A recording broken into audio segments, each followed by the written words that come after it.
وہ مولانا حسین احمد مدنی جنہوں نے مالٹا میں، پھر عجیب ہے قصہ، مالٹا میں تو گئے تھے اپنے شوق سے، لیکن کراچی میں مقدمہ چلا تھا جرم پر، اور جرم کیا تھا؟ انگریزوں کی نوکری حرام ہے۔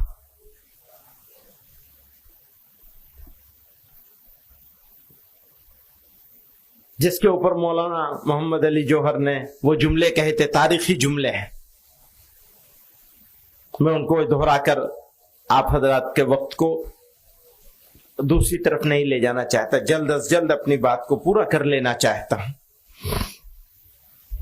پھر 9 سال مختلف جیلوں میں، نینی جیل میں اور کہاں کہاں گزارے۔ حضرت شیخ الہند مالٹا کی جیل میں رہے تو یہ اس علاقے کی بہت ساری جیلوں میں رہے اور مالٹا میں بھی رہے۔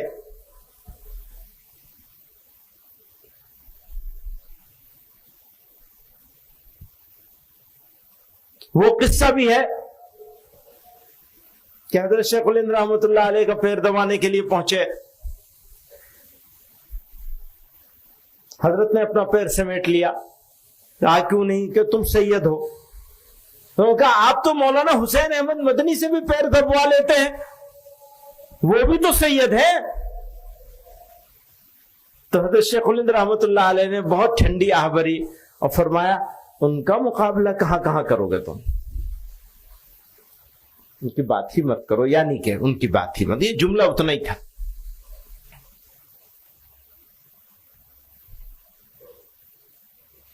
آزادی کا وقت آیا تو وہی جس کو حضرت شیخ الہند رحمت اللہ علیہ فرما رہے ہیں کہ میرے بعد ہوگا کیا اگر تم چلے جاؤ گے، کون سنبھالے گا کہ اس کام کو،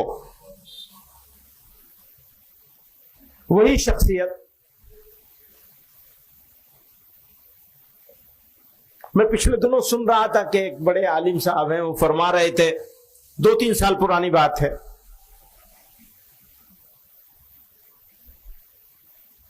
کہ گاندھی جی نے جو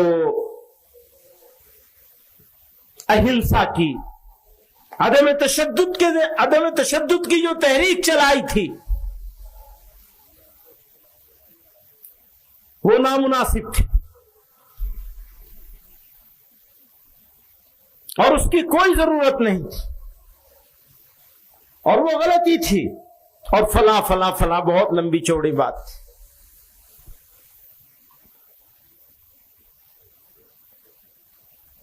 ہمارے بزرگوں نے ملک میں بسنے والے لوگ مسلم ہوں یا غیر مسلم، سکھ ہو یا عیسائی ہو، ان کو اکٹھا کر کے انگریزوں کے خلاف لڑائی لڑنے کا فیصلہ کیا تھا تاکہ آسانی کے ساتھ ان کو باہر کیا جا سکے۔ یہ حضرت شیخ الہند رحمۃ اللہ علیہ کے زمانے میں فیصلہ ہو گیا تھا، اور وہ بمبئی میں ہی ہوا تھا، خلافت ہاؤس میں ہوا تھا، 500 سے زیادہ علماء جمع تھے، حضرت شیخ الہند رحمۃ اللہ علیہ نے وہاں فیصلہ لیا تھا۔ وہ میں پورے یقین کے ساتھ کہتا ہوں، چونکہ جمعیت علماء اچانک نہیں آئی ہے آپ کے بیچ میں، یہ تاریخ کا تسلسل ہے، اس کے ساتھ ایک اتہاس ہے، ایک نظریہ ہے، ایک سوچ ہے، ایک فکر ہے، ایک لائحہ عمل ہے، اچانک سے بیچ میں نہیں آ گئی یہ جماعت۔ اور آپ یہ دیکھیں گے جمعیت علماء شیخ الہند مولانا محمود حسن دیوبندی رحمت اللہ علیہ کا اس بمبئی کا فیصلہ، وہ علماء کے مشورے سے وہ بمبئی کا جو فیصلہ تھا، اس نے اس بر صغیر کی نہیں، پورے عالم اسلام کی آزادی کی بنیاد ڈالی تھی۔ یہ تاریخ ہے. وہ کیسے؟ جب بھی کہیں کوئی پریشانی آتی تھی تو انگریزوں کو مدد کرنے کے لیے بھارت سے، انڈیا سے فوج ملتی تھی. یہاں سے اس کا بستر گول ہوا تو اس کو پورے عالم اسلام سے اپنا بستر ہٹانا پڑا.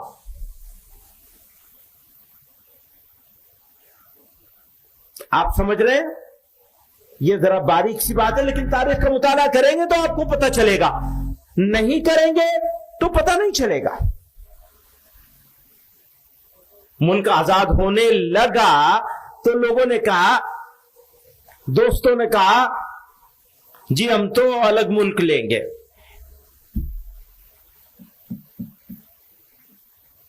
اب آج یہ سوال آ رہا ہے بار بار،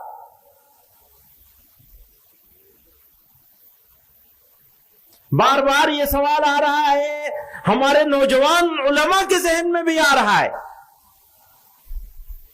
دو طاقتیں تھیں اس زمانے میں. ایک طاقت وہ تھی جو یہ کہا کرتی تھی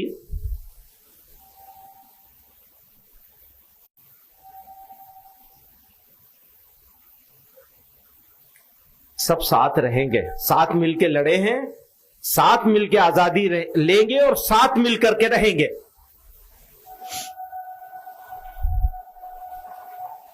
دوسری طاقت تھی جو یہ کہا کرتی تھی نہیں جی ہم ساتھ نہیں رہ سکتے، ہم الگ قوم ہیں، ہم ایک ساتھ نہیں رہ سکتے. اس زمانے میں مولانا حسین احمد مدنی رحمۃ اللہ علیہ نے کہا تھا کہ موجودہ زمانے میں تو قومیں وطن سے بنتی ہیں، تو ایک وطن لے کر ایک قوم بناؤ اور ایک ساتھ رہو. ابھی میں سن رہا تھا کوئی صاحب کہہ رہے تھے ارے اس سے اچھا تو ہم چلے گئے ہوتے. ارے پاگلو، چلے گئے ہوتے تو کیا ہو جاتا؟ کہتے نہیں جی وہ تو بہت بھول ہوئی ہے ان لوگوں سے جنہوں نے کہا کہ نہیں جی ہم یہاں رہیں گے. میں یہ کہتا ہوں جو چیز مولانا حسین احمد مدنی مانگ رہے تھے، جو مدنی فارمولے کے نام سے مشہور ہے، مولانا آزاد نے پیش کیا تھا اسے، وہ ہوتا تو یہ ملک نہ ہوتا ہے. یہ ملک ہندوستان ایسا نہیں ہوتا، وہ پورا ہندوستان ہوتا. سمجھ لیجئے باریک سی بات ہے، وہ ملک کی تقسیم نہیں تھی، ملک کے مسلمانوں کی تقسیم تھی اس بر صغیر کے. اس فرق کو سمجھنا ہوگا. ملک کی تقسیم نہیں تھی، ملک کے مسلمانوں کی تقسیم تھی. ایک بات. دوسری بات، مولانا حسین احمد مدنی نے یہ ہندوستان نہیں مانگا تھا، وہ ہندوستان مانگا تھا. تیسری بات، ہم نے اپنا سفر کہاں سے شروع کیا تھا؟ کہاں سے شروع کیا تھا ہم نے اپنا سفر؟ قابل لوگ ہمارے سب چلے گئے تھے، فوج میں، ایڈمنسٹریٹو سروسز میں، پولیس سروسز میں،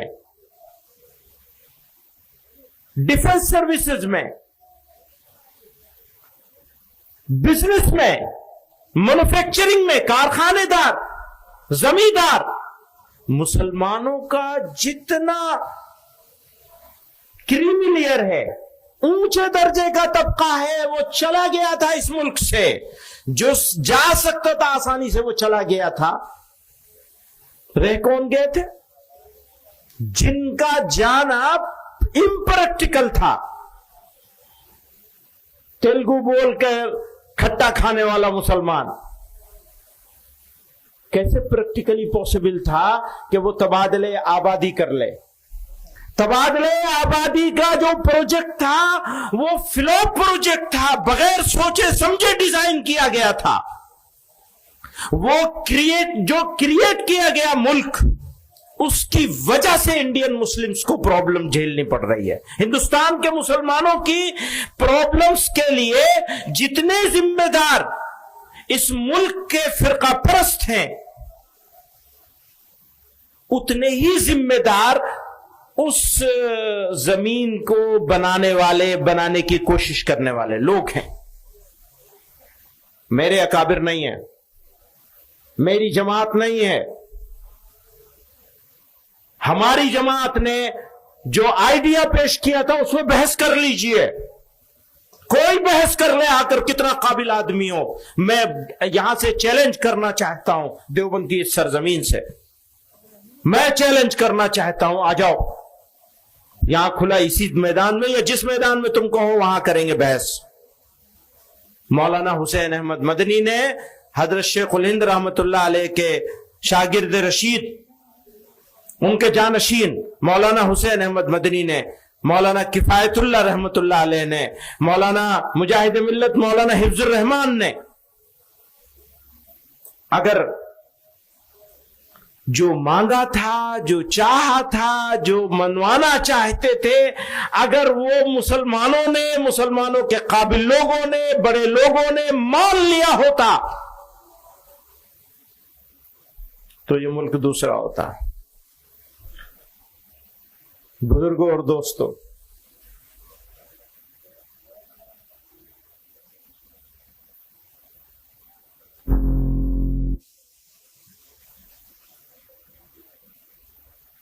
میں اس بات کو آگے بڑھاتے ہوئے دو باتیں کہنا چاہتا ہوں. ایک تو یہ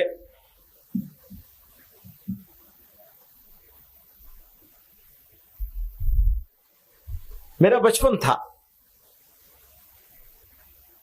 اور امروہہ میں پڑھتا تھا. حضرت قاری عثمان صاحب رحمت اللہ علیہ ہمارے استاد تھے، مربی تھے.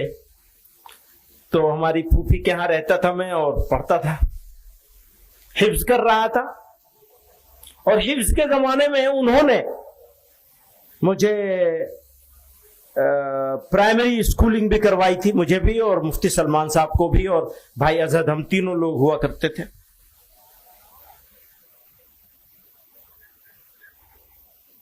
اس زمانے میں ایک اختلاف شروع ہوا.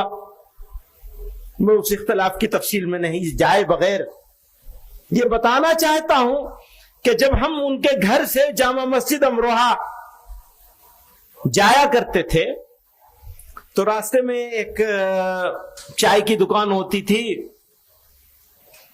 بھائی مشاہد کی دکان، مولوی عفان جانتے ہوں گے. اور وہ مجھے دیکھ کر خاص طور سے ہمارے حضرت رحمت اللہ علیہ کو، والد کو گالیاں دینا شروع کرتے تھے. تو میرا بچپنا تھا اور مجھے میرے باپ کو میرے سامنے، بچے کے سامنے گالی دی جا رہی ہے تو بہت تکلیف ہوتی تھی. تو میں نے اپنے دل میں یہ سوچا تھا، بھیا یہ کام میں نہیں کروں گا جس میں گالیاں کھانے کو ملے. ہمارے حضرت رحمت اللہ علیہ کسی جلسے میں ایک دن فرما رہے تھے، جلسے میں یا کسی میٹنگ میں، میرے الفاظ میرے کان میں گونجتے ہیں. حضرت نے فرمایا، اس کو زندہ باد سننے کا حق نہیں جو مردہ باد سننے کے لیے تیار نہ ہو. یعنی زندہ باد آپ تبھی سن سکتے ہیں جب آپ مردہ باد سننے کی اہلیت رکھتے ہو اور صلاحیت رکھتے ہو. بہرحال ہم یہاں تک پہنچ گئے ہیں اور مجھے اذان بھی ہو رہی ہے، لیکن یہاں تو